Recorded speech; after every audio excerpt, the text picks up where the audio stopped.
السلام عليكم.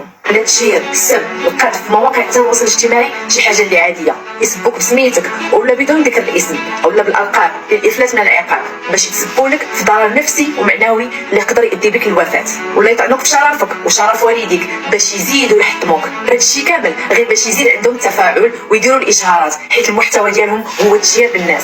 انا غير وحده من المتضررين والضحايا بزاف. نحن نطالب من جلاله الملك محمد السادس حفظك الله ورعاك والسي الحموشي ورجال السي الحموشي ووزير العدل السي عبد اللطيف وهبي النظر الينا وتقنين العقوبات لهذا النوع ديال الاجرام الالكتروني. انك تكون مؤثر، مسؤوليه اللي تقدر تزيد بلادنا لقدام ولا تقدر تخرج على جيل كامل الا ما كانش تعطيل قانوني. خصنا نضمنوا كمؤثرين لمحاربه الفساد كيف ما طلب منا سيدنا جلاله الملك نصره الله. وعلى القول الجد الروحي ديالنا الحسن الثاني رحمه الله، المغاربه ديال اليوم ما غاديش يكونوا قل من المغاربه ديال البارح. وسيدي المغاربه ما غادي يكونوش اليوم قل من المغاربه البارح.